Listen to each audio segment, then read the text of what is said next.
Good morning, everyone. Thank you very much for joining us. My name is Jarek Janio. I'm the Student Learning Outcomes Coordinator from Santa Ana College. This morning at our Friday SLO talk, we have Dr. Richard Arum as our guest. He's the Dean, Professor of Sociology and Education at the School of Education at UCI, University of California, Irvine. He's the author of Academically Adrift, a book that shook higher education world. I guess that's not an understatement, about 10 years ago. And Aspiring Adults Adrift, I don't have my copy handy because it's in my car. I'm still reading it. So thank you so much for your leadership in the field, sir. I'm very happy that you're here. For all of us who are joining us, if you could please, on the logistical side, don't hesitate to introduce yourself in the chat room. Ask questions as they come along to you, as they pop up, and don't hesitate to at any given time either let me know or just wait for sort of like a natural break and ask your question. It certainly is a conversation rather than just one-sided presentation or lecture. So again, Dr. Arum, thank you very much for joining us. The floor is yours. Yeah, thank you, Jarek, and I'll just reinforce Jarek's comment that please feel free to interrupt me at any time. I think the more this is kind of an informal dialogue, the more productive it will be as a session. And I do have about a dozen slides to tell you a little bit about this project we're doing at UCI in terms of improving undergraduate measurement. It's about undergraduate experiences, trajectories, and outcomes. So it's not all about student learning outcomes, but certainly learning outcomes are a significant part of that. So I want to tell you a little bit about that project as a whole. And then I will share a few slides with you, just kind of some preliminary findings that are kind of related to student experiences, academic engagement, learning, just so you get a sense of kind of what we're generating at early stages of the project. So let's see if I can make sure I can share these slides. Thank you. Looks like they were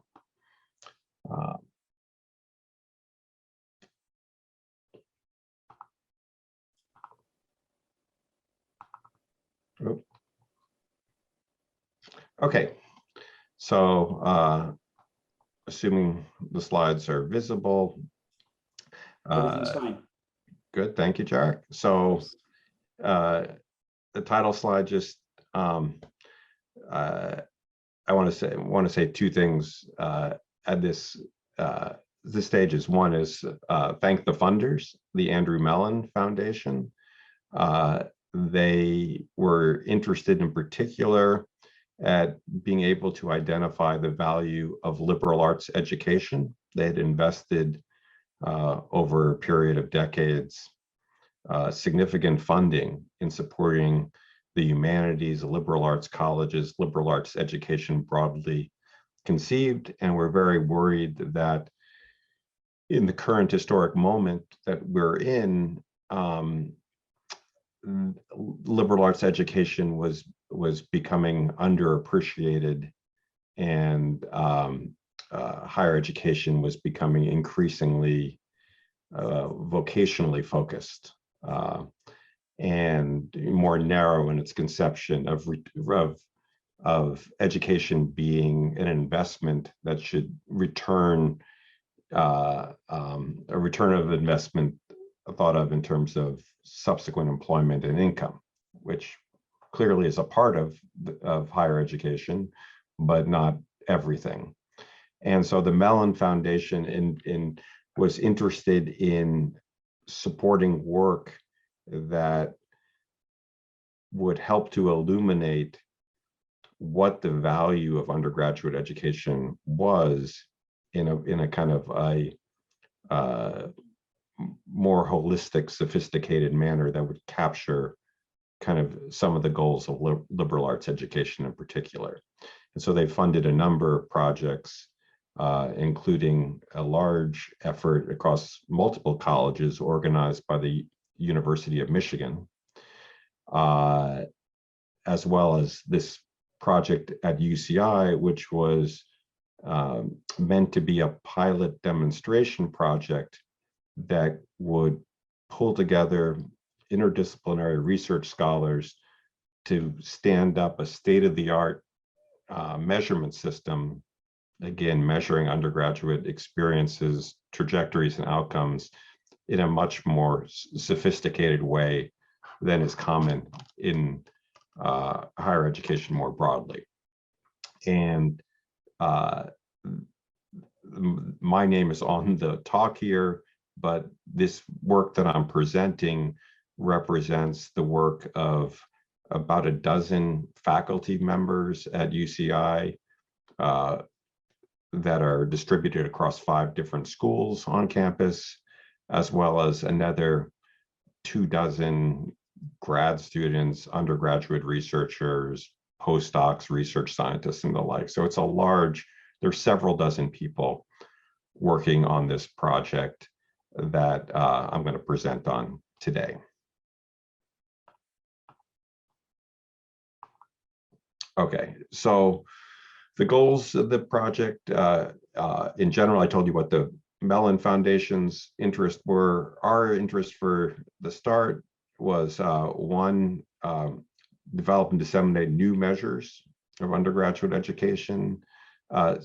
Second, to make sure that these measures and our efforts could work to inform institutional improvement efforts and advancing educational equity on our own campus and hopefully in the field as a whole.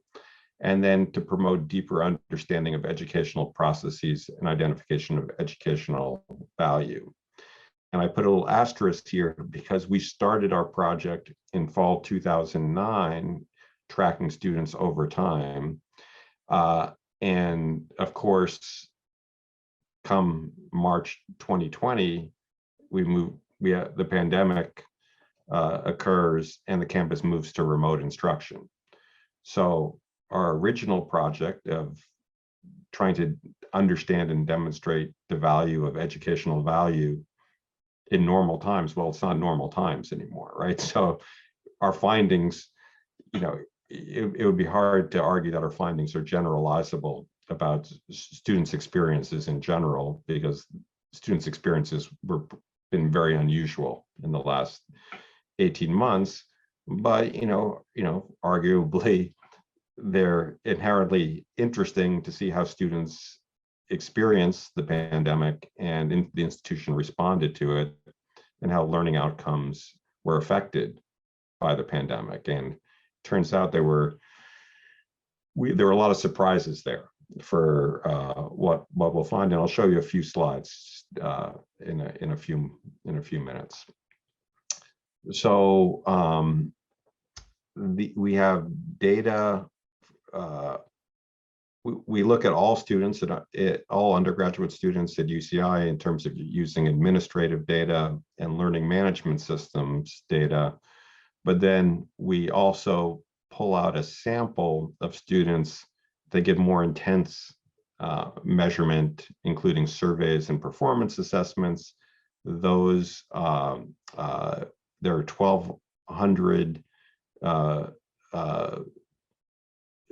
students in fall 2019 we began to follow. We set up the sample to include freshmen, continuing junior students, and transfer junior students, because as many of you know, in the UCs, for every 2 entering freshman students, you take 1 junior transfer students. And so we start with those cohorts, fall 2019, we follow them over time. We brought a second cohort on board fall 2020, a very interesting cohort because they start and they've experienced their entire higher education remotely, with the exception of the continuing juniors who've had some experience before they moved to remote instruction. But for 3/4 of the survey, the freshmen and the junior transfers, they came to UCI and they experienced it remotely from the start. And the data we're de-identifying and depositing at Michigan so that it can be made use of by the larger social scientific community going forward. Okay, so the next thing I want to point to in the project is how we're thinking about learning outcomes, if you will, but I think learning outcomes for us is too narrow a term. We think of undergraduate learning to include broader post-secondary growth and development. We are trying to measure the effects of the institution on students in broad, holistic ways. And this framework we presented here, this just got published last week. The Post-Secondary Value Commission was a commission that was funded by the Gates Foundation, set up, organized and run by the Institute of Higher Education Policy in Washington, DC. And they are just issued their report last week on how to think about undergraduate value. And they also commissioned a few papers, including one from us, on how to measure undergraduate education value in broader terms, not just the economic outcomes that they highlighted in particular. So there's a link to this. I can try and put it in the chat later on when I'm not presenting these slides for you to find this larger paper. But in it, we lay out that we think about post-secondary growth and development as involving these multiple dimensions. The first is where learning outcomes, much of the discourse around student learning outcomes ends up. That's the cognitive ability piece, where you could track, gains on a standardized performance assessment, grades, generic as well as domain specific competencies. They would all fall into this box here, as well as what we call intellectual dispositions. So if you go back to the tradition of liberal arts education, much of it was about trying to teach not just skills and ability, and develop student ability, but also promote intellectual dispositions, like intellectual humility, being uncertain about what we know and interested in a desire to seek out new knowledge, new information. So one of the things we try to measure in our project is how students' intellectual dispositions change over time as a product of their contact with undergraduate education.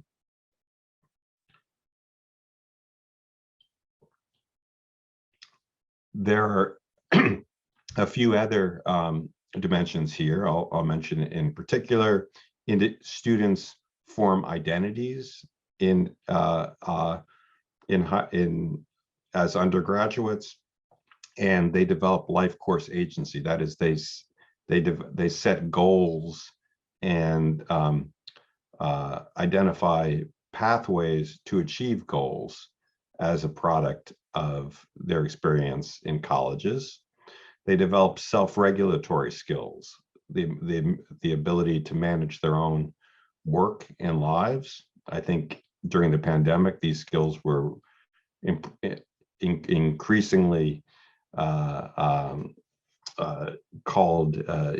demanded by the circumstances we faced. They develop social capital, that is, they develop social relationships, social networks, and interpersonal skills to work with others.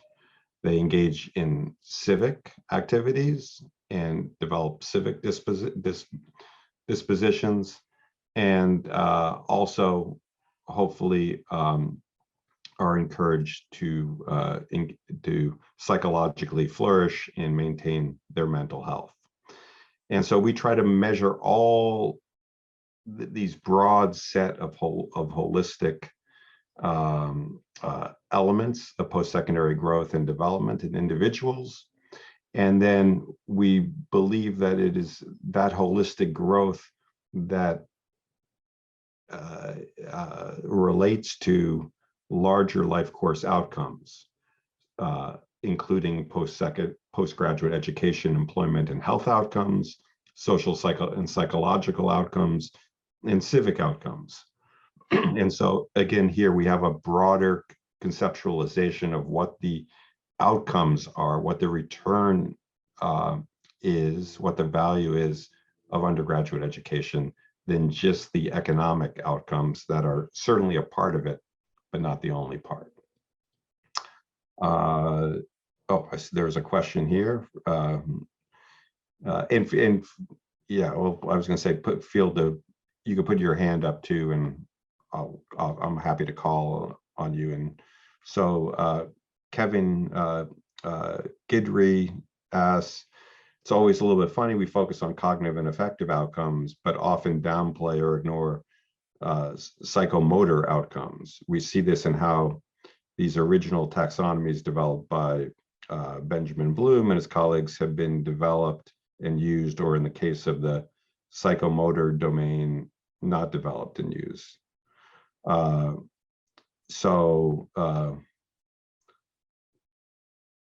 so here I think there's a general comment on how do we think about the larger outcomes in terms of cognitive, affective.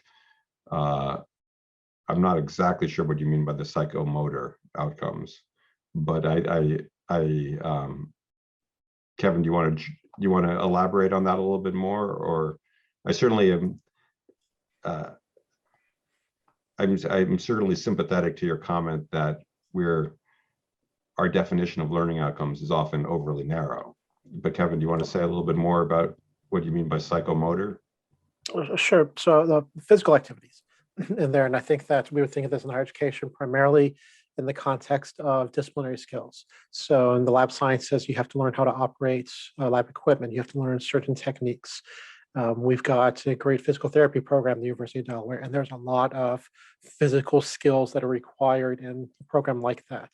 And I'm sure that there are many other programs, but there are also programs that are disciplines that don't have a focus. I would be hard pressed to think of a lot of psychomotor physical skills that are necessary in discipline or English, for example, but that could just be a limitation of my imagination and my unfamiliarity with those in there. But I just think that it's interesting how we tend to focus on some domains of learning and not on others. And I often wonder how much of that is because of our own comfort level. We're very comfortable talking about things that lack emotion.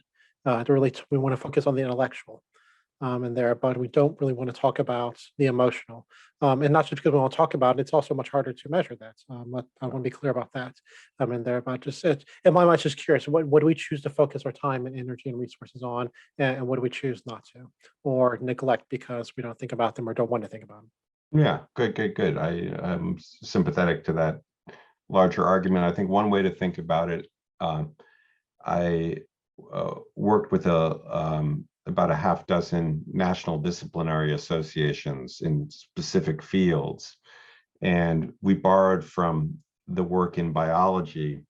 There's a seminal study in biology called Vision and Change, which talks about disciplinary concepts, disciplinary competencies, and disciplinary practices. I think that's a helpful way to think about some of the things I think you mentioned, Kevin, about like learning to use machines and having your body work in certain ways around kind of physical therapy and the like are kind of fall into kind of these the buckets of what they would call disciplinary competencies or disciplinary practices. The part of this general project that we're working on that I would argue is the most underdeveloped is part of the cognitive ability and the student learning outcomes growth are domain specific. They happen within particular disciplines and domains. And we aspired to be able to measure those things, but the scale of trying to do that at a large university like UC Irvine, we just decided to punt that problem down the road a little bit so we could set up this larger framework first, and then hopefully circle back to it and do deeper dives, at least in a number of majors that would attempt to get at these disciplinary concepts, competencies, and practices in a better way. Okay, let me jump on. So we've divided, we structured the project in the following way. We created these 3 different strands that would collect different data that would be integrated together. And they were headed by different individual faculty members here. So the first strand was around trying to make sense of the administrative data and student affairs data, student affairs broadly defined. So this data includes everything from, well, I'll go into each of these in the next slide. So let me hold off there for a second. Learning management systems data, we use Canvas at UCI. So we are making use of that data, I think, in unique and really interesting ways. And then the third strand was a suite of performance assessments that we gave to students at different over time in their undergraduate experiences, as well as surveys and experiential sampling. And I'll say a little more about each of these 3 strands and then show you a couple findings.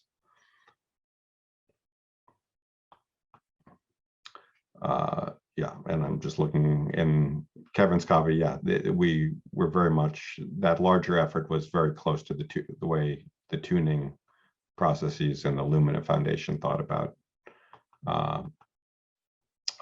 working within majors.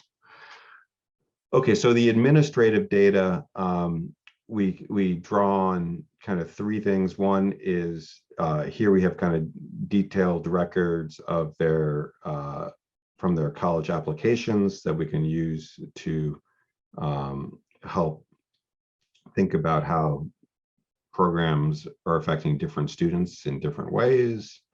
We have all of their college records, including their coursework.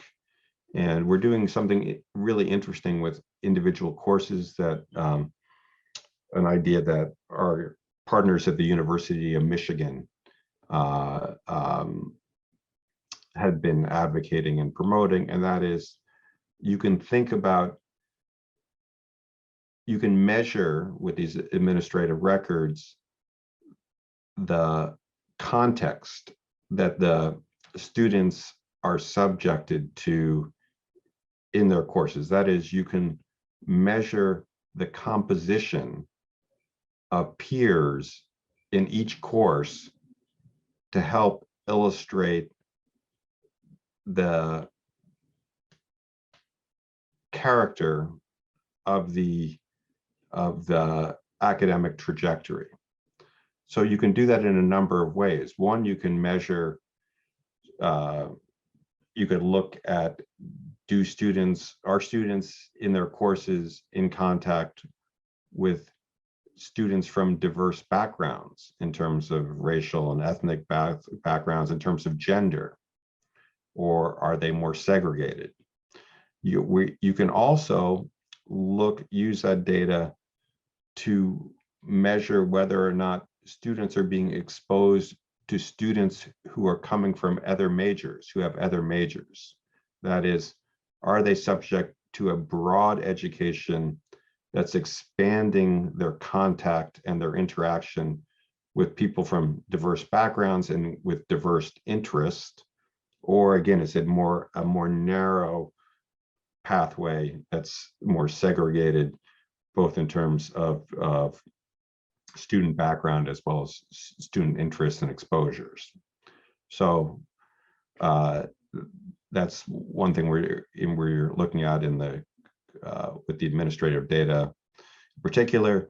And then we also have detailed records of student contact with the university in terms of their contact with their academic advisement system, the academic support services like tutoring, the tutoring programs and the like, as well as their contact with career services, internships, apprenticeship, job. And so we're able to kind of get a kind of very detailed measure of who the students are, what they're doing in terms of their courses, their coursework, what the context is that that coursework provides for them, as well as what are kind of what's the interactions with larger systems of student support on campus. I think it'd be a way to think about that. We do have a question from chat, Richard. Thank you. Stephen. So is the framework focusing only on evidence collected before program completion or also life after graduation? Great question. So if you remember, the first cohort is fall 2019, freshmen and juniors. On-time graduation is next month for the juniors in that original sample. And the Mellon Foundation is giving us money to extend the project at least for another 2 years, so that we'll have post-graduation information on at least the juniors from that sample. So that hasn't occurred yet, but maybe Jarek and Stacy will invite me back next spring to talk about the instruments we've developed for that. Yeah, I was going to say one of the things, I probably didn't underline this enough. We're able to put together a project like this at UCI because of the academic capacity that we have gathered here. So our surveys, our lead survey developer is this distinguished professor, Jackie Eccles, who is, if you come from a developmental psychology background, Jackie Eccles is, one of the internationally most prominent voices around student motivation, trying to understand student motivation. And she'd worked in Michigan for decades before she came out to Irvine for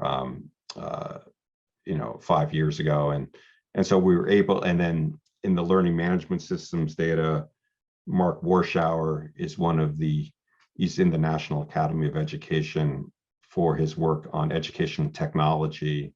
So we have research capacity here that we've been able to kind of develop this really kind of sophisticated measurement system because of that. And it's certainly not because of the sociologist on the team, myself, who's,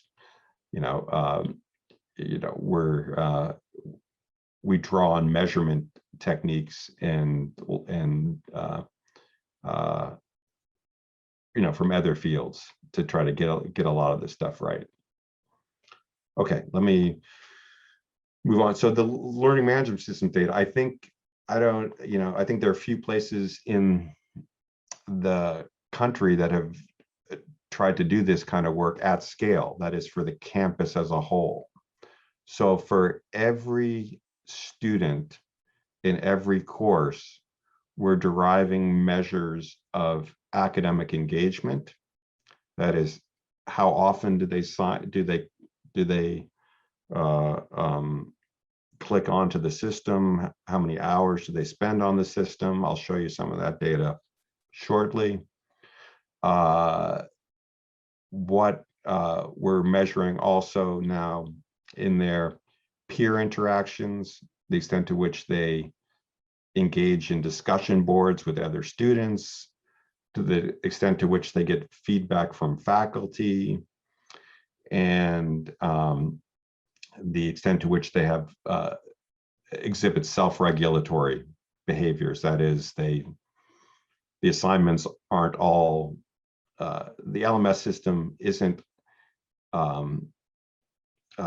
always accessed and the work submitted right before deadline, but rather you see that they're spreading out the work and the assignments, and the behaviors kind of exhibits more of kind of a planned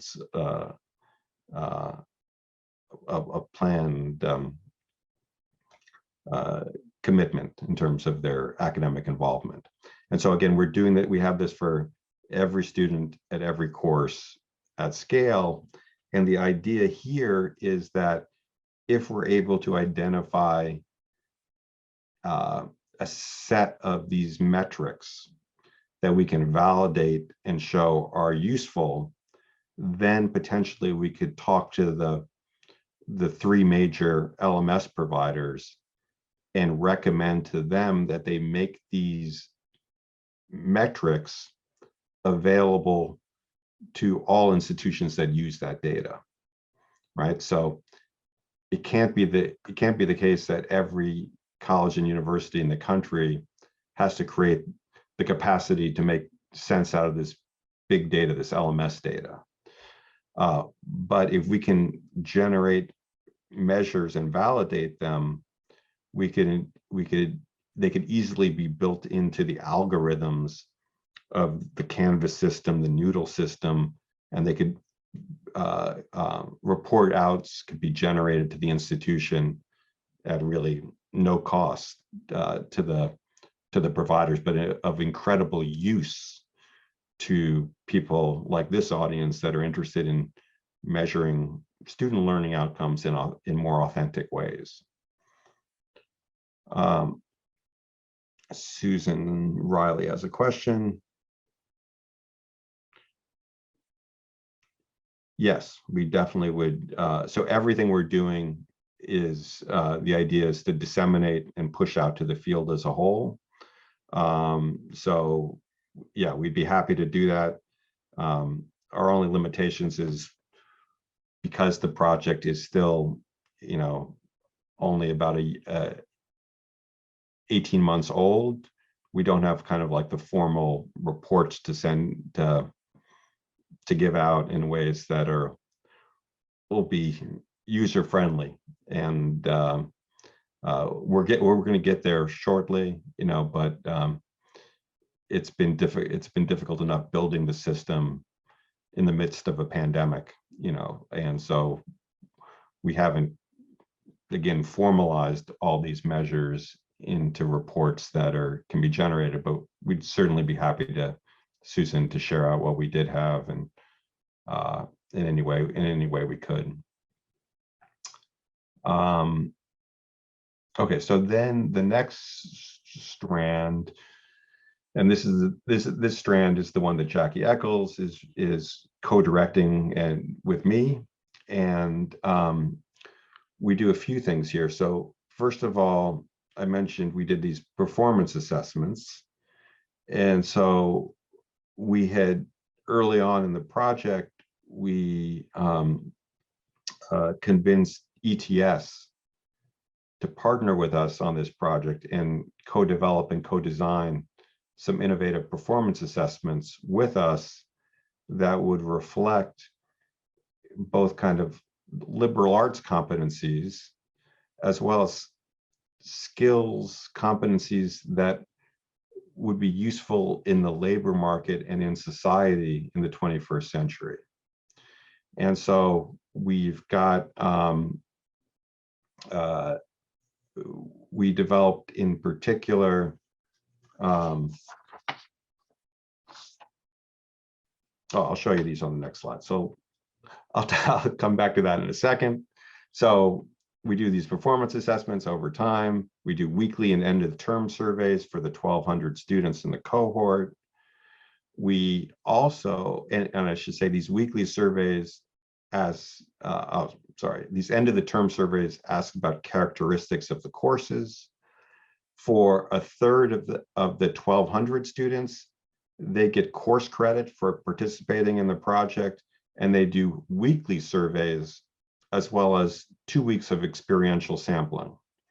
So the weekly surveys ask extensive questions about behavior in the classroom and outside the classroom, as well as questions about sense of belonging, students' support from faculty, as extracurricular involvement, but also experiences of discrimination and microaggression on campus. So we have, and some mental health flourishing questions as well. So we have very detailed questions about how students are experiencing college and more recently the pandemic. Richard, may I ask a question about this? Yep. Just sort of like, logistically, because, in community colleges in our system, we are happy if we can administer a survey of this sort, let's say once a semester. And we still say that, there's all kinds of things that are happening to students throughout the semester. And it's always very time consuming, it seems. Yeah. This certainly gives you fantastic data, I'm sure. But logistically, do you ever consider the fact that students maybe, maybe that's just one survey too much? and then if that's just one aspect of it, but then do you find, okay, how should I say, okay, what are the trends, if you see any? What do you think happens, or have you observed anything that happens as a result of getting this very, very fine-tuned data to students? What are the themes, maybe that way? Okay, yeah. Well, I thought there's another aspect. What happens to the students when you ask them to reflect on their education all the way through? Arguably, it changes. It has an effect on them too. But setting aside that, let me first deal with the survey fatigue issue that Gloria also raises in the chat. And so because we had the Mellon Foundation support, we were able to incentivize financially the end of term surveys. So the 1,200 students as a whole do the performance assessments at 2 points in time.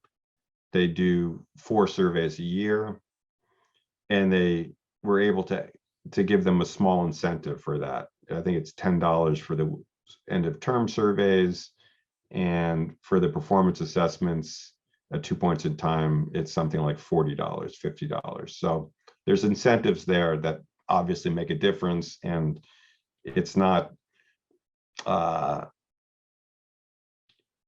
it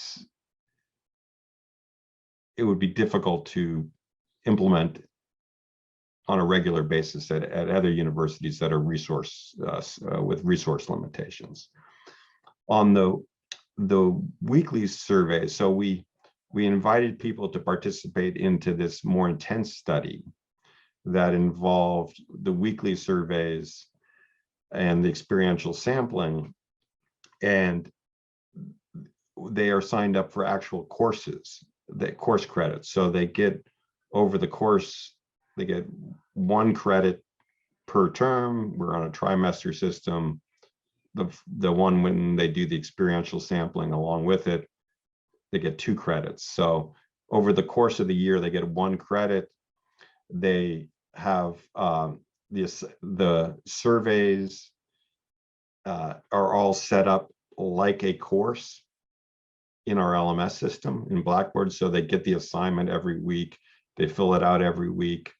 We have office hours where they come and talk to the researchers on the project.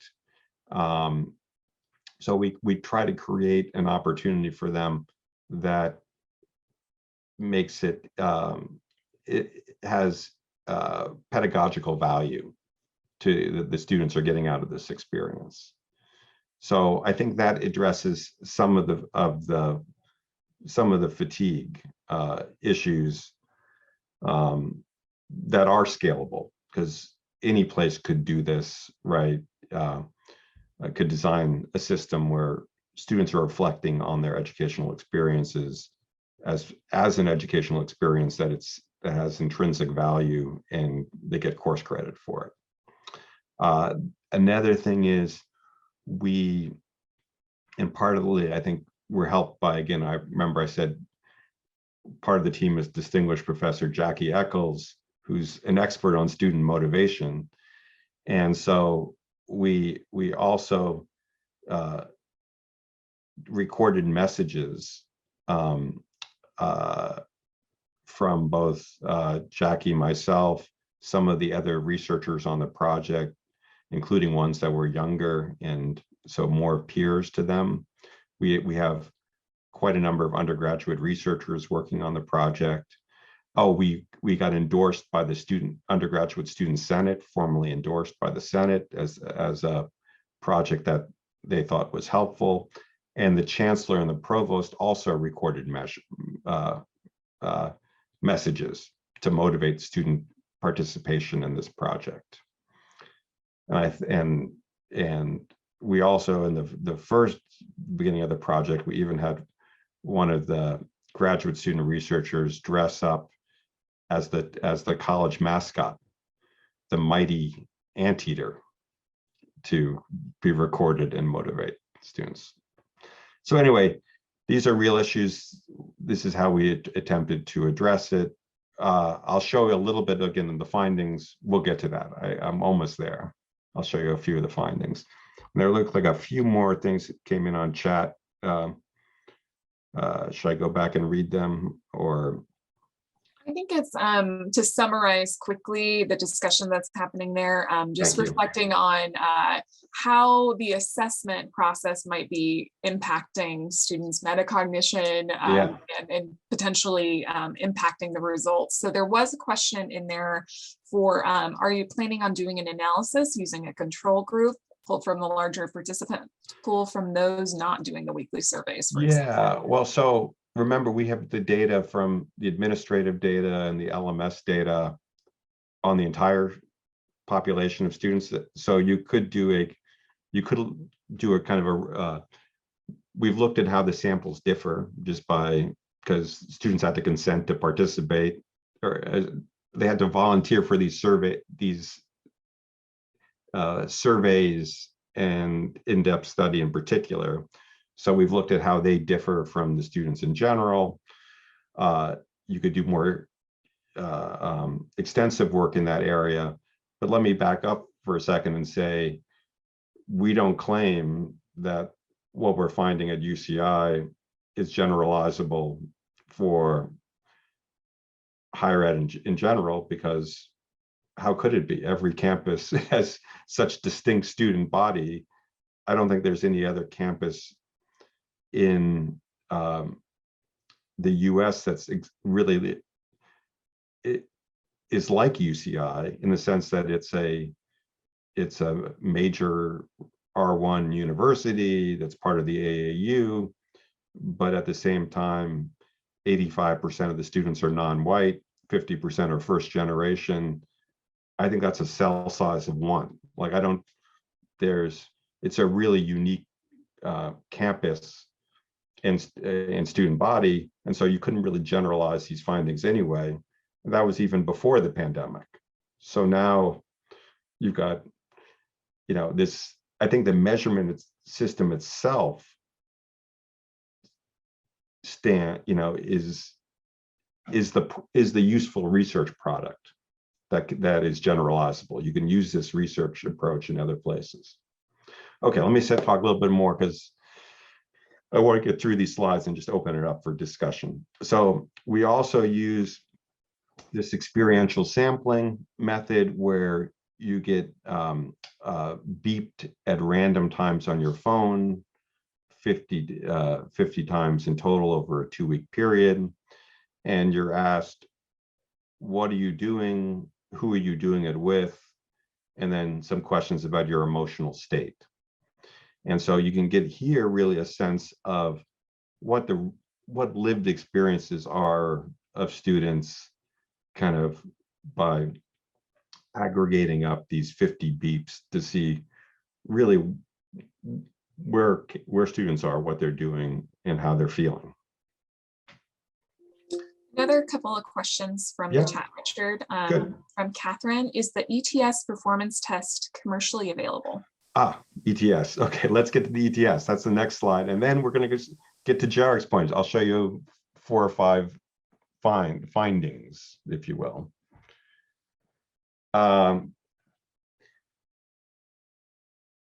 Okay, so so with ETS, it's like we're doing. I think part of the project that's really fascinating, interesting, is these innovative measures we're developing in partnership with ETS.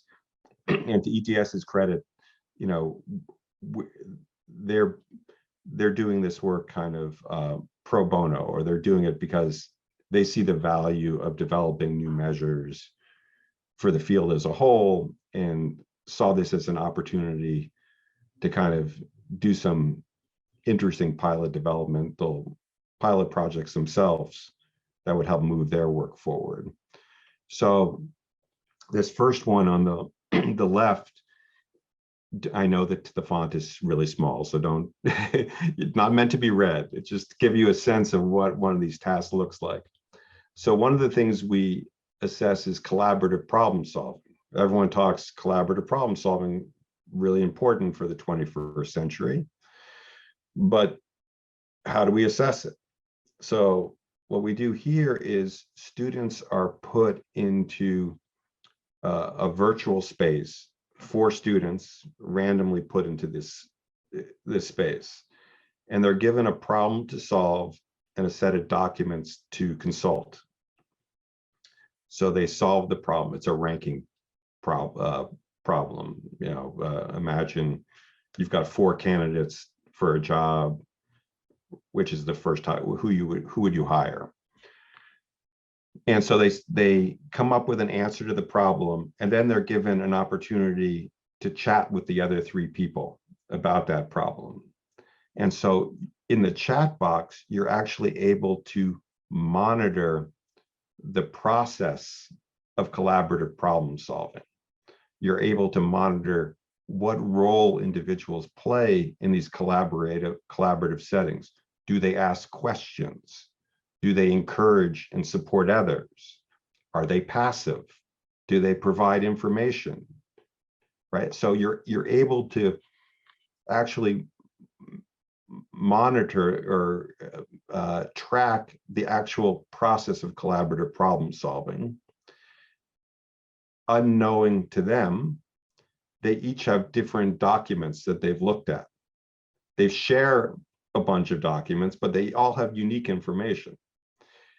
If they figure that out and share the information, they come up with a different answer at the end than where they started. So you get them to solve the problem by themselves. You get to observe the collaboration, and then they make it pick an outcome at the end. And so you're able to measure the extent to which the outcome is what we would understand as the right answer, but you also, more importantly, get to assess their collaborative competencies. So that's a really kind of exciting, innovative measure.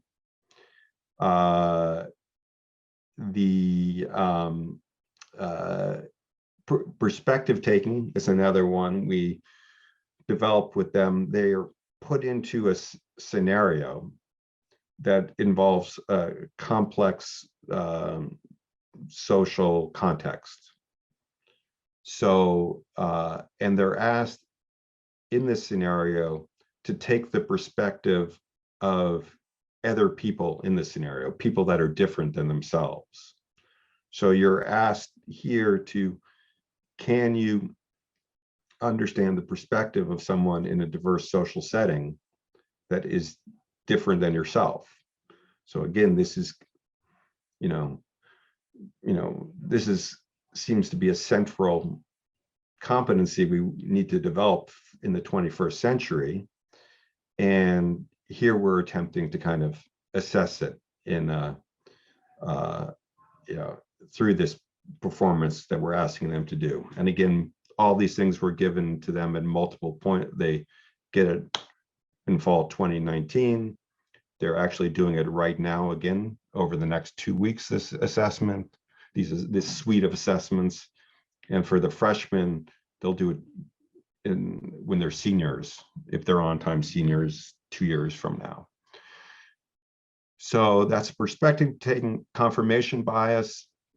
Another problem in our society is humans aren't very good at changing their opinion once they have their opinions set.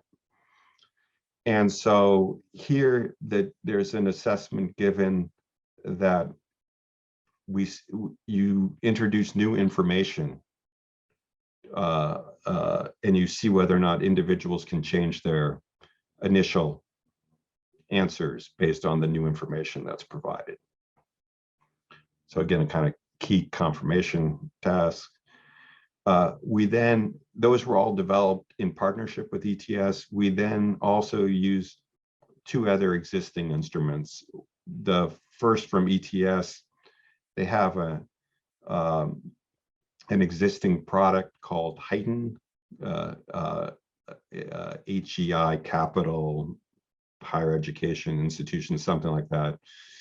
Heighten performance assessments. We use the critical thinking module for that. So it's a standard measure of critical thinking. I think we've measured critical thinking before, as we had a different kind of measurement for the CLA on my earlier work. So I think that stuff is less innovative, but nevertheless, we use a critical thinking assessment.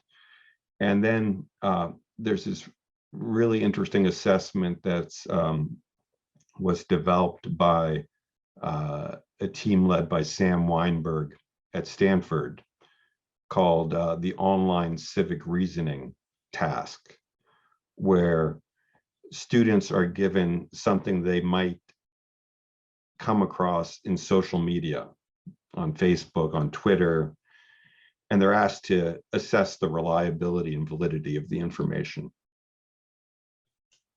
So again, critical competency for help, our society's ability to navigate the challenges we're going to be facing in the decades ahead. So we do have a number of questions, Richard, for you, if you're willing to. Okay, sure. Maybe I'll even stop sharing for a little bit so I can, because I think that concludes the measurement system part of my presentation. I have a few findings to share later, but let's interact a little bit around what we've got so far, and then I can jump back in and show a few more slides. Awesome. So Steve has a series of questions here. So are you finding that certain groups of students participate in this survey or weekly surveys regularly and that other groups of students do not? For instance, are students with learning challenges regularly participating? Are students who are financially challenged participating regularly because of the pay perk? I understand and see the value of the process, quite impressive, but if the data comes only from certain groups of students over and over, is it truly reflective of the composite student experience?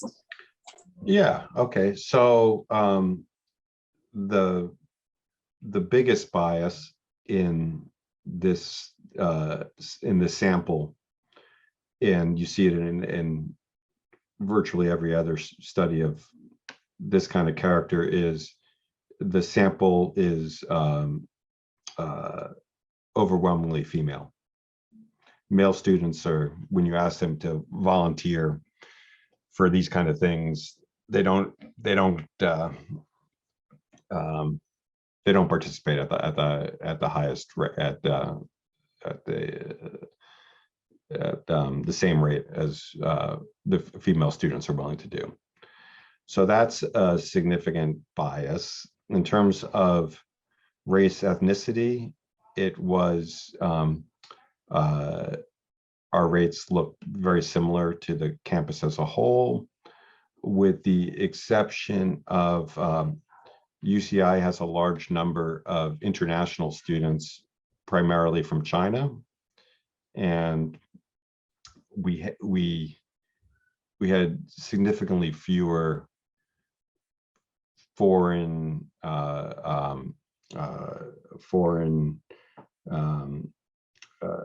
Chinese students of foreign origin in our sample than the campus as a whole.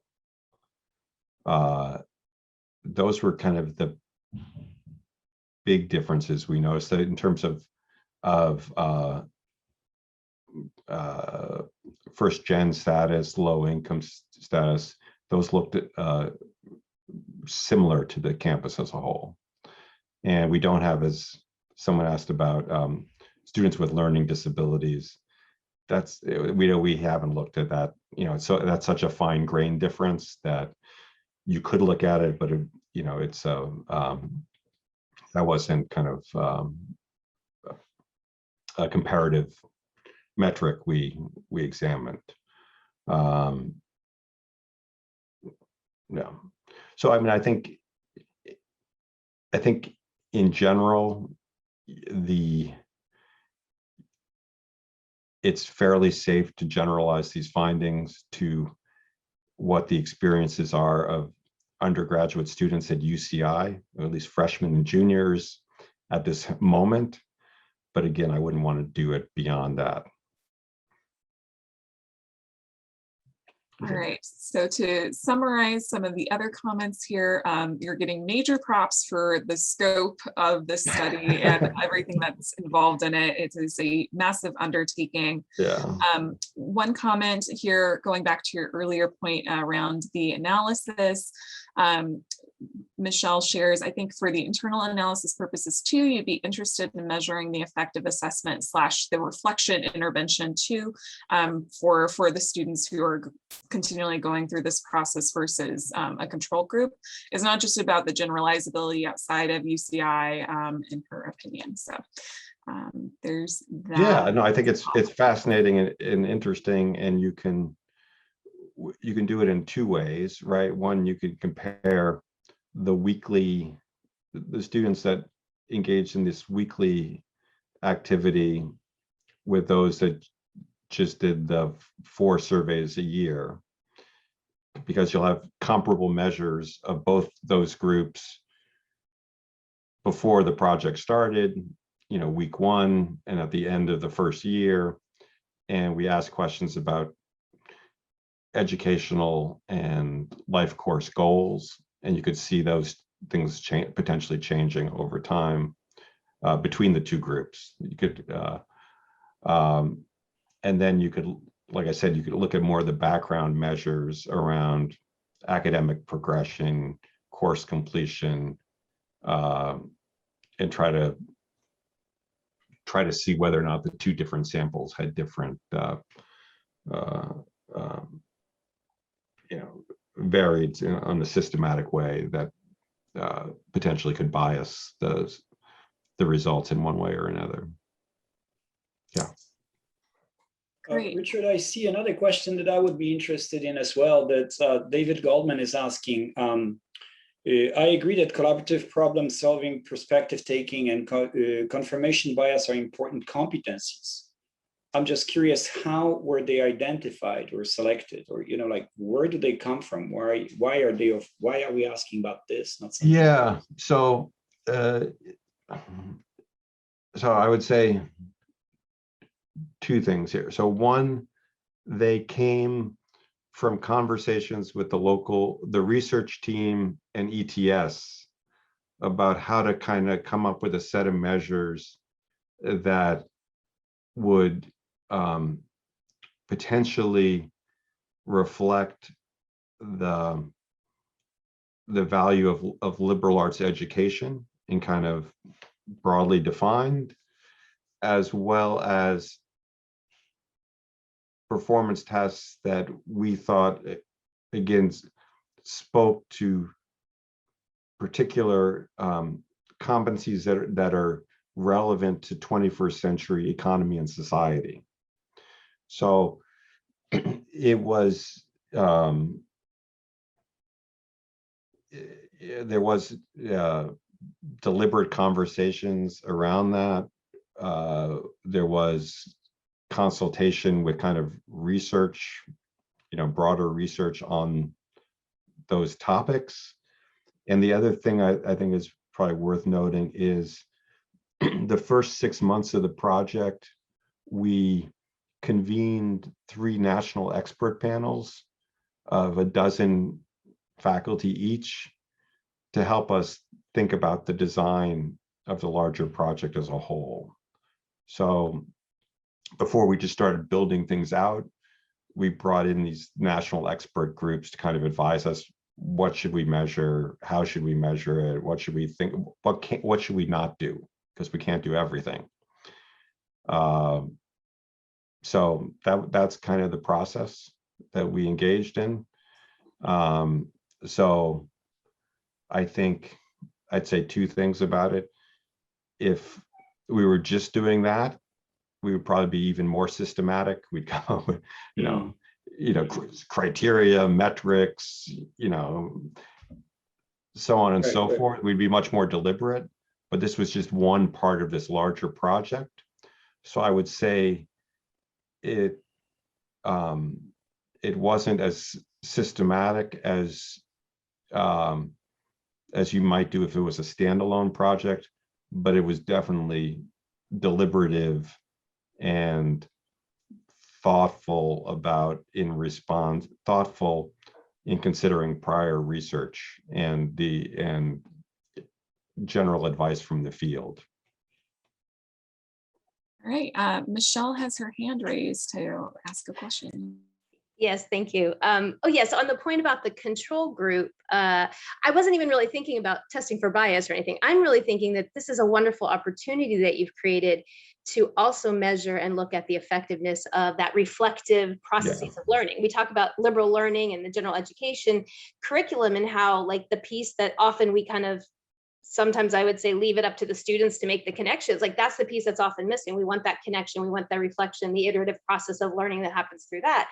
And I think this creates a wonderful opportunity to look at that as well, the value that that's adding and the effectiveness of that. So that's what I meant. I wasn't even thinking toward the bias in terms of the analysis. So I didn't want that to go addressed, because I think it's great.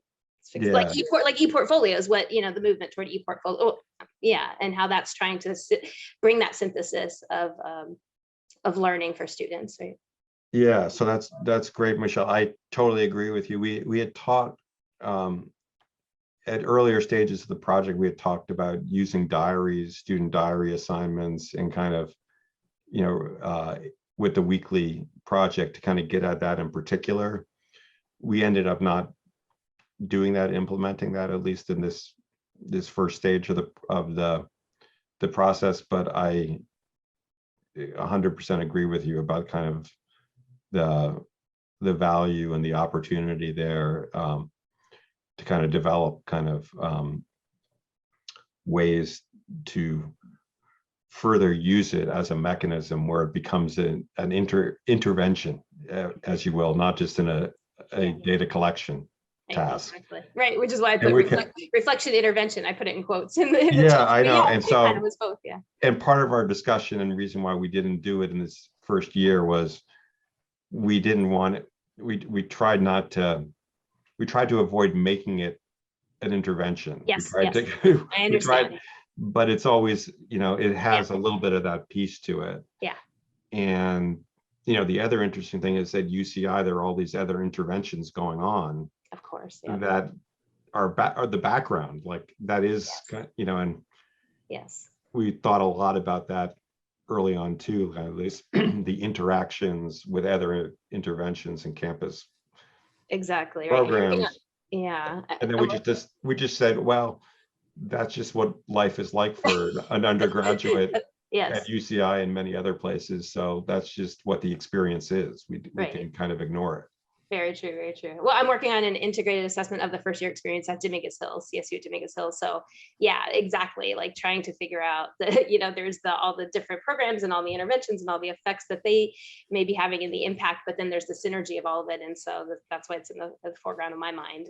So yeah, thank you so much for addressing that. Yeah. And on the first year experience in particular, the John Gardner Institute, that some of you might have heard about or worked with in the past, we've been in very close dialogue with them about potentially building in some of our metrics into their work, so that this work ultimately will have impact on the field as a whole, particularly in broad access institutions.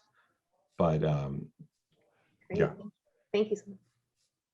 All right, another question from Stephen. So does the ETS assessment seek to identify domain independent capabilities? To put this another way, if the structure of the assessment were implemented with domain specific materials and the subjects were majors in that field, would the results be more meaningful and useful than the current ETS measure? Less meaning and less useful?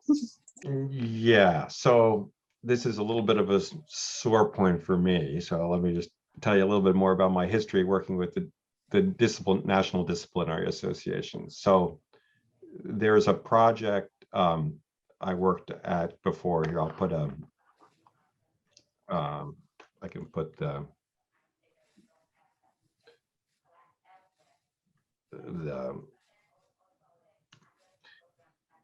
website in the chat there for you. So it was called the Measuring College Learning Project, and the idea there was faculty driven, like the Lumina project, as someone mentioned in the chat earlier on, where you would pull together expert faculty committees at the Social Science Research Council to identify disciplinary concepts and competencies. We didn't talk about disciplinary practices like vision and change to do, thank you, Jarek,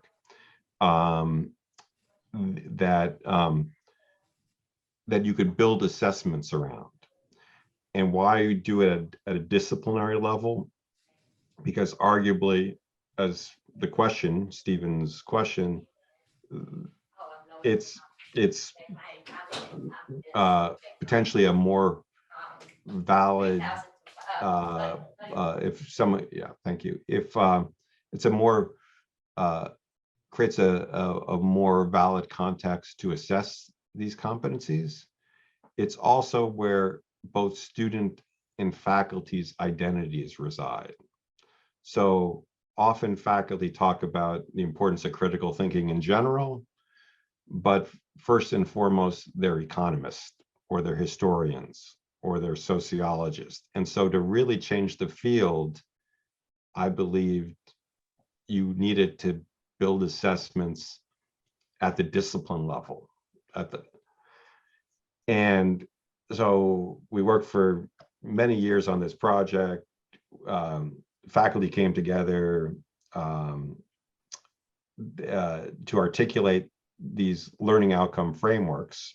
They're all publicly available, free download on that site. So help yourself if they're useful in your work.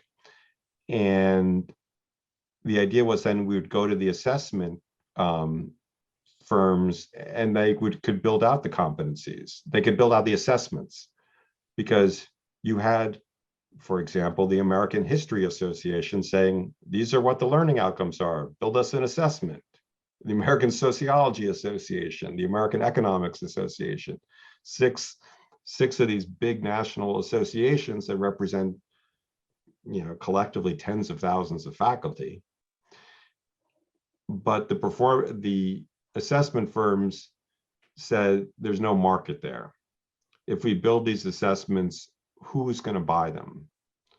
The institutions don't want to spend money on it, and the students aren't going to. The students are already upset about buying their textbook. They don't want to buy an assessment. So where's the market if we build these things? We agree that the existing assessments, I don't want to name names, but there are a few legacy products from decades ago around measuring subject matter learning outcomes, but they're really old and they're totally not aligned with existing conceptions in the field. And so again, I'd hope that that would be able to move the field forward, but again, you can't get these assessments built at the domain, within the major, within particular majors, or domain specific assessments. Anyway,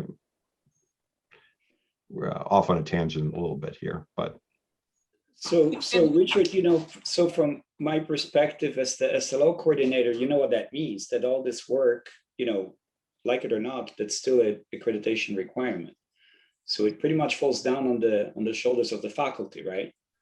And perhaps that's, one of the reasons why resentment is there, right? Because there isn't really that much of a, institutional support for this. Yeah, no, I 100% agree, because also you think about kind of how it doesn't make any sense to push all the work down to the units, the individual units at 5,000 different campuses without creating kind of common tools, right, to that could be used. And again, the problem, I think what we demonstrated in the Measuring College Learning project is the problem is not the faculty. The faculty are happy to come together and say, these are the core competencies, but then they can't get the tools to implement them.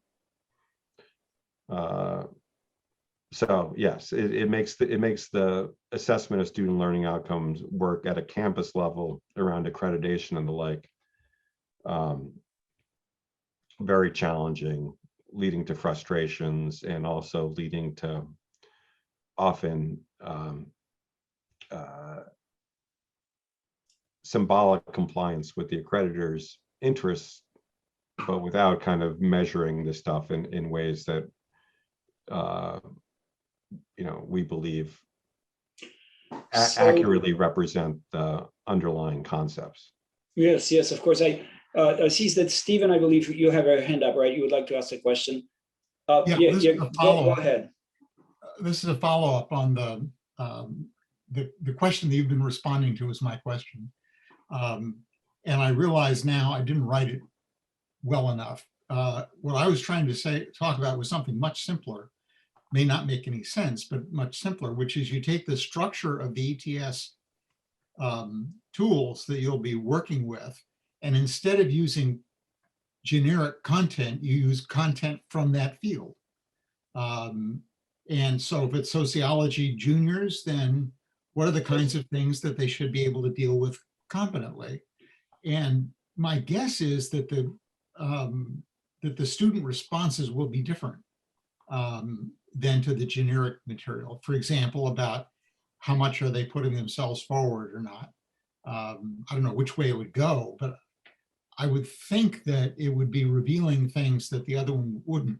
But that was my question to you. If you had, the generic ETS thing, the one you've got now, and a, let's say, a sociology specific version of that same assessment, which one would be more, provide more useful results? Yeah, I guess the right answer is you'd want both, because it would also, you would be able to see whether or not these competencies were transferable, right? Which is kind of, we believe they are, but we often don't kind of formally test with the kind of the assessments. So yeah, I'd love to do both. And again, maybe we'll get there with this, with this project if we're able to kind of attract more resources to build this out in a way that it wasn't just a pilot demonstration project, but there's more significant resources built out to really enhance this so that it can be a tool and useful for the field as a whole. Yeah, we've done a lot with kind of the limited resources that the Mellon Foundation provided. I used that little brief break to put in, remember I mentioned earlier that framework comes from this post-secondary value commission report we did, and there's a link to it. It came out it came out last week, I think. Yeah, what we found was so just these dates, spring 2019, fall 2019 before the pandemic, spring 2020, fall 2020 after, and you can compare spring to spring, fall to fall. And what you'll see is that the completed credits don't decline. Students are able to complete as many credits during the pandemic as before. And the GPAs actually go up over the pandemic.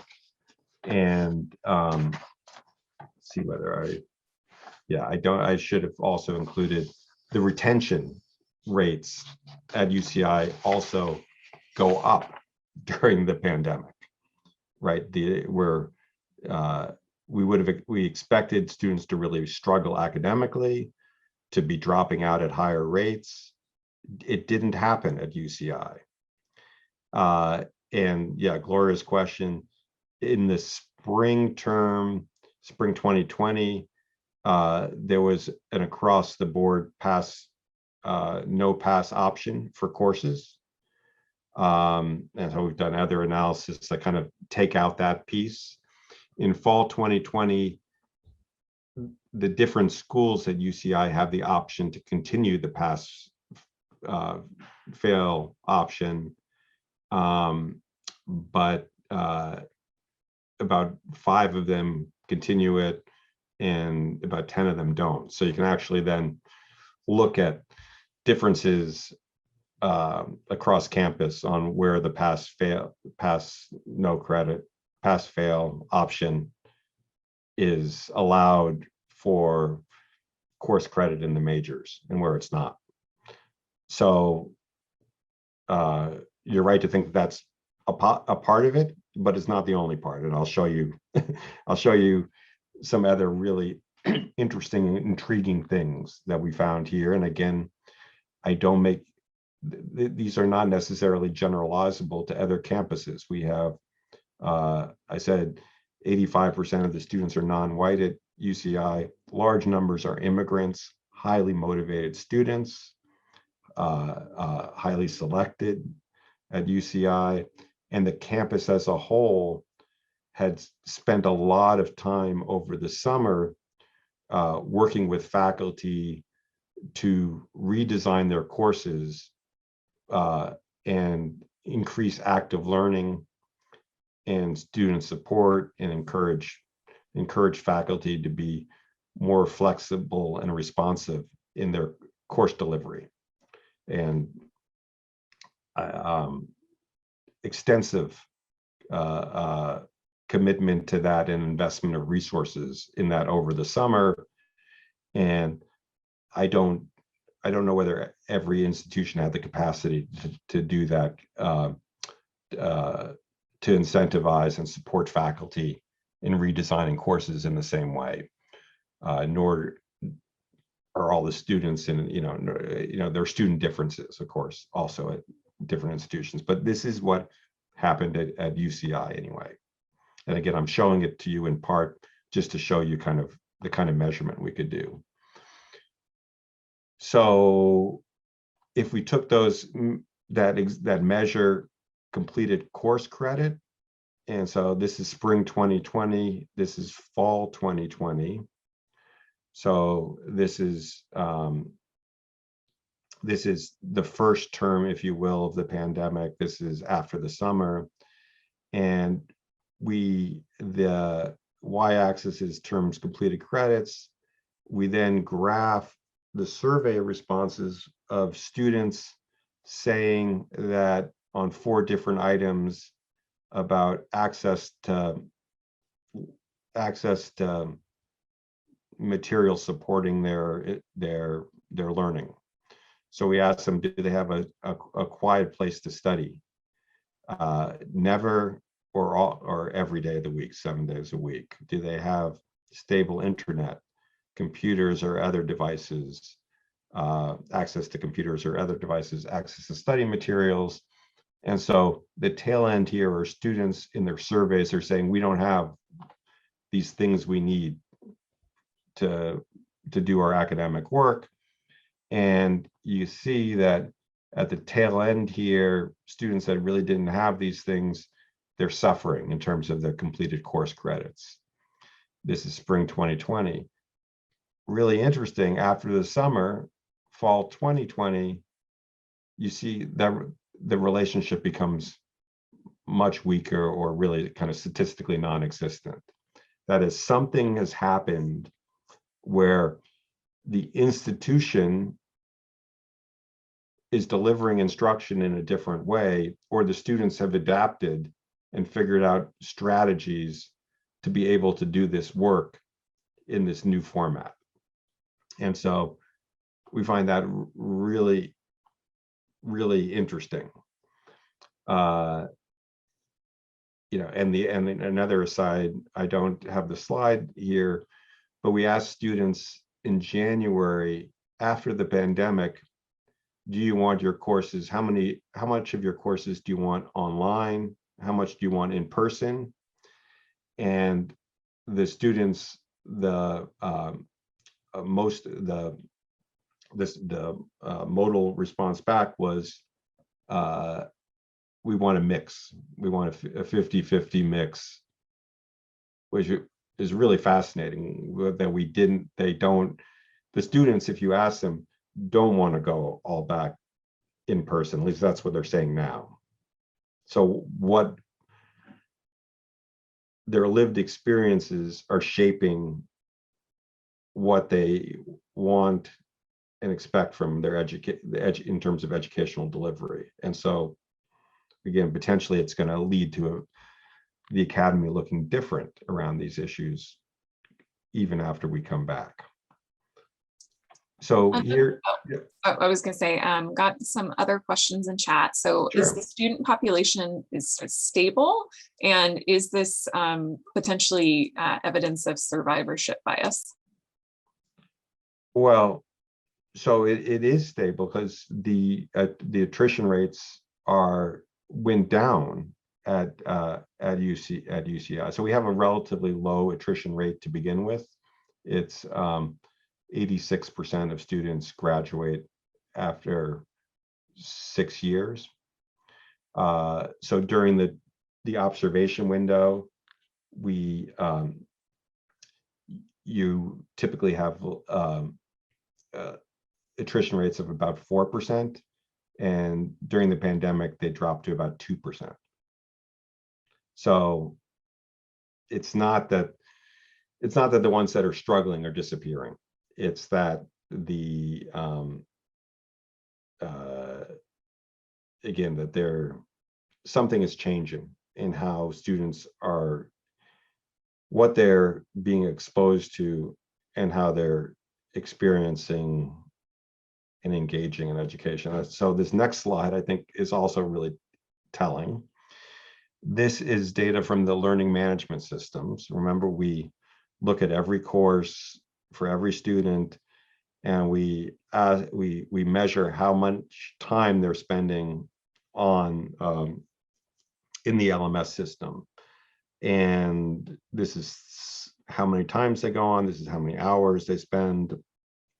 Fall 2019, the pandemic hits right at the end of the winter term, the last week of courses, and the finals are all done remotely. Spring is full remote. So not surprising, right? During the pandemic, students are spending more time on the in the LMS system.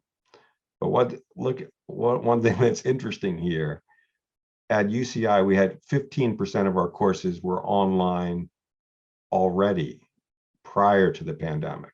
We already had a lot of courses of that character. And if you look just at those courses, what you see is even in those courses, the academic engagement of students goes up during the pandemic, right? Something is happening where they're spending more time on their courses, even if it was just an online course before. And again, I'll show you another slide and a potential answer here. So the bottom row here, fall 2019, fall 2020, before the pandemic, after the summer delivery of guide, you see that the study time goes up, reported study time in the course goes up from 6.5 to 8.8 hours for a week for a given course. And another interesting thing is when we ask students what percentage of time in the course was spent on lecturing, group work, discussion, or other classroom activities, the amount of time on lectures drops considerably, and the amount of time spent in discussion and other class activities dramatically increases. That is, if you will, the courses become more practicing active learning pedagogies. And so part of the increased academic engagement, I would argue, and the increased academic performance is attributable to students being more academically engaged during the pandemic. And that, of course, happens in a context where other stuff, like socializing, becomes less, the opportunities decrease there. So if you will, the relative cost of investing in your academics versus spending time in other pursuits, socializing, or even employment, right? The relative cost of focusing on your academics decreases, and they're spending more time on their academics. And so again, we think part of what's happening is, at UCI, the way we understand this data is the institution is changing what it's offering students. Students are adapting and changing their behaviors, and we see, at least temporarily, increased academic engagement, increased retention, increased GPAs, and and stable course credit accumulation. Well, thank you. The chat has been blowing up. Good. Yeah, because the findings, that's where it gets really fun. And so people are very interested. I see Kevin's last one. Yeah, it's like it's really, there's a lot of stuff to disentangle here.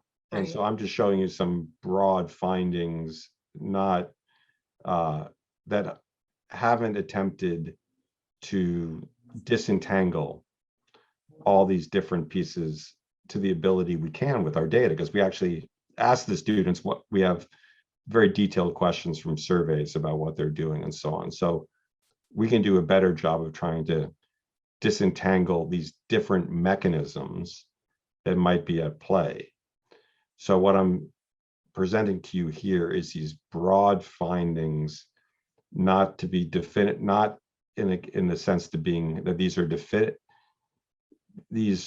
are definitive nor necessarily generalizable, but rather I'm presenting them to you in the spirit of the SLO's group's interest in how do you measure learning outcomes in innovative ways that can potentially improve institutional performance.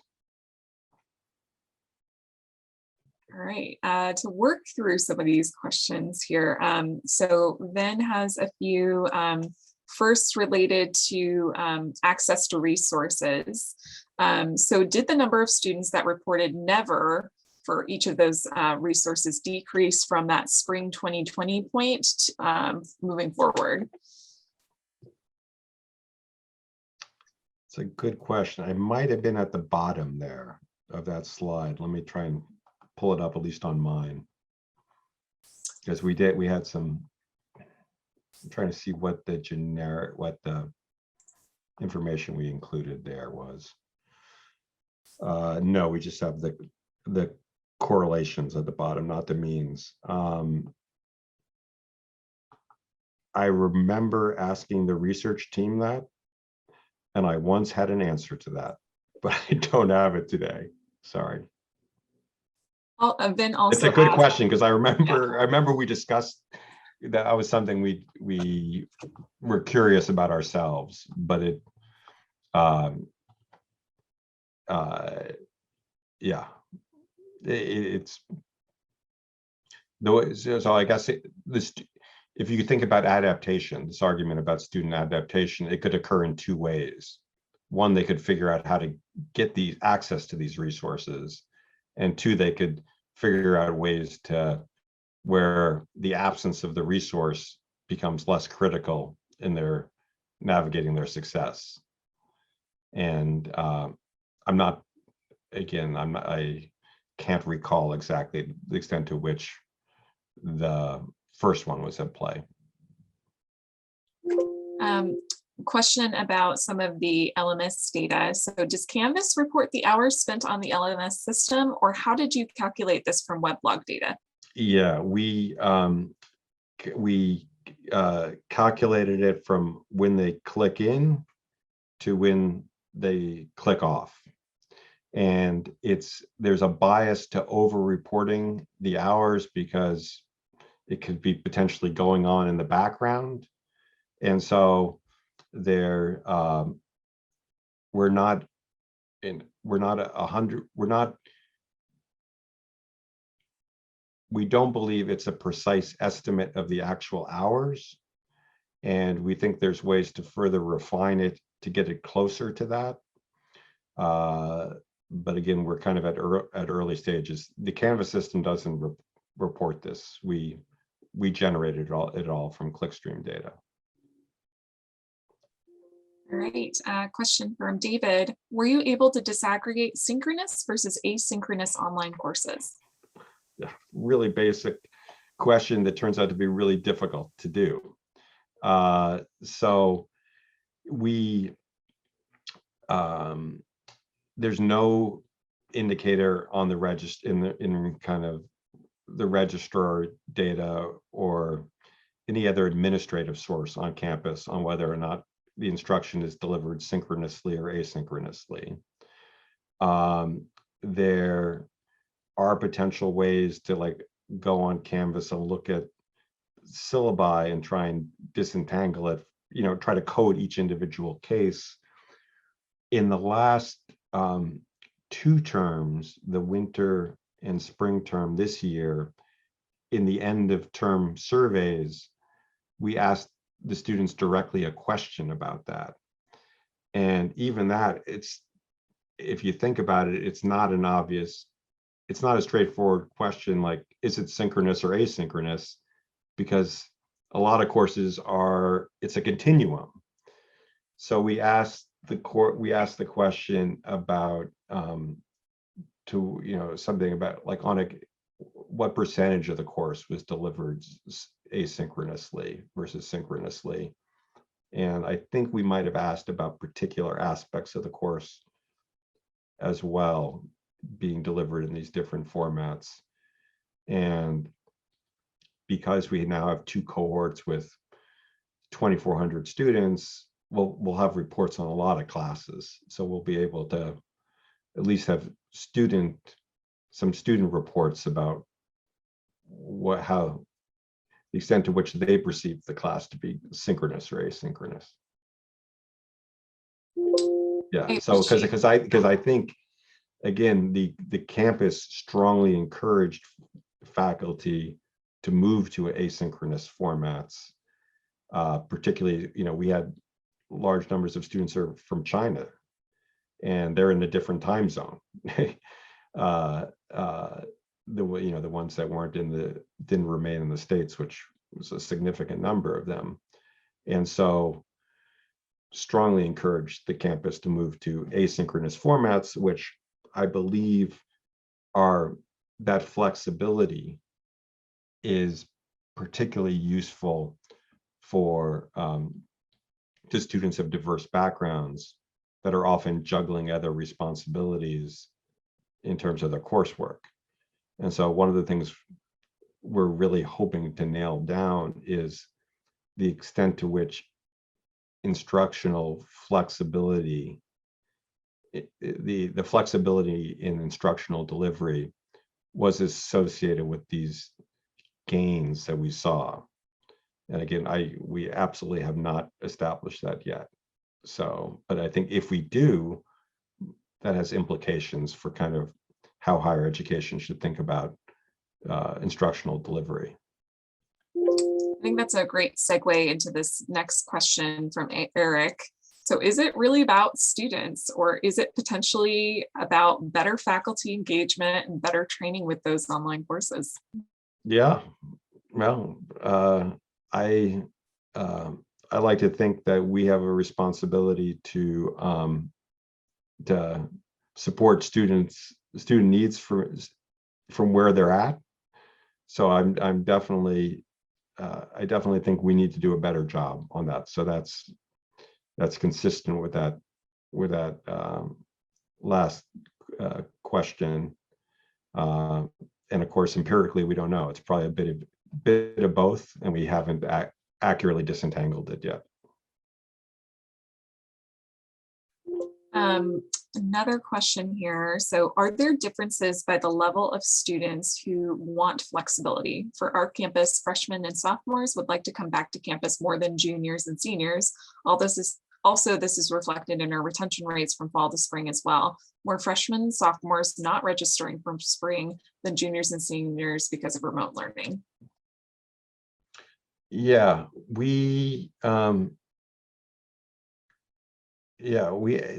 those differences haven't jumped out in our data, that there was only a slight difference between the fall 2019 cohort that had spent some time on our campus and the fall 2020 that didn't, in terms of their stated preferences for course delivery next year. And again, I say that they're stated preferences because that too could change, right? Like what people believe today isn't necessarily what they believe 6 months from now. But yeah, the survey responses and my instincts as a sociologist is that we are shaped by our lived experiences, and the 18 months of doing this changes it changes us. It changes what our preferences are, what our expectations are, what our practice is. And so, I think that can't not be true, right? That it's changed us. But to the extent it's changed us, I think no one really knows. That's unknowable until we get to the fall. There's certainly, and I say one other thing, I presented some really kind of positive findings about how the students were doing academically, but remember, we've got this holistic framework of how we think about student development.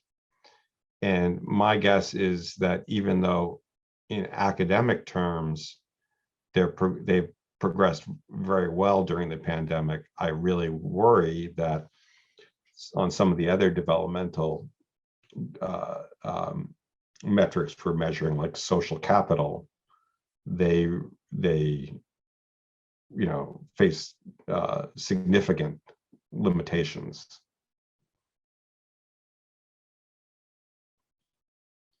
An interesting thought-provoking question here from Kevin. So any thoughts on privacy and the ethics of collecting this much detailed information linked to / about specific students?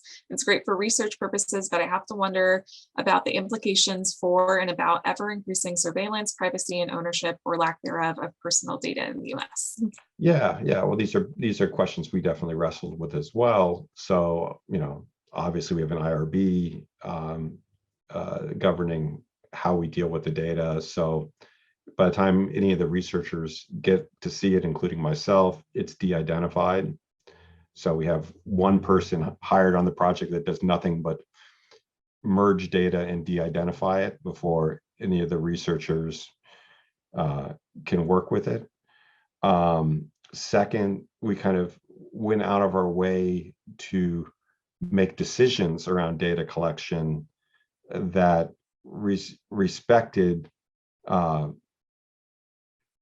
these concerns. So one of the things we kind of had these discussions with our at the inception of the project was we have the ability on campus to know where students are at any time because their phones ping the Wi-Fi and the Wi-Fi and the cell phone towers, and you can do studies that locate them on campus based on their pings they're doing. And there's been some faculty on campus that have done targeted research with that data. We decided early on we weren't going to do that, and we weren't going to do that because it was too far removed from our central question about student development and growth. It wasn't totally unrelated, but because of the privacy concerns, we made a conscious decision not to use that data. Another conscious decision, we decided to wall off all data from the health around student health issues from this project. Obviously relevant and interesting, but again, we said, no, we're focused much more on student experiences and learning, and we could ask them about, give them standard scales around mental health and mental, well-being and flourishing, stress. We don't need to know whether or not they've gone to the health services and are interacting with the health services for any reason. We again made a choice not to do that.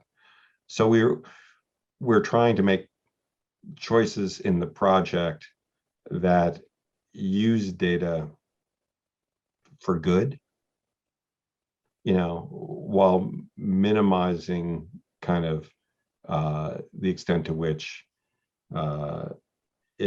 projects of this nature affect, erode privacy, student privacy and issues and the like. So, yeah, I think these are things it's important to keep in mind, but I'm deeply committed as a social scientist to using data to improve how we serve students. And yeah, so I hear those concerns, but it doesn't dissuade me from trying to mitigate those issues in the project. All right, thank you so much. Thank you, Richard. Really, gosh, I'm just getting so many positive comments. Fantastic discussion. We are kind of like running out of time at this point. Yeah. So I'll go ahead and stop the recording, and then maybe if there is a question or two that are just kind of like off the record, we'll take them at this point. But I just would like to thank you. Thank you.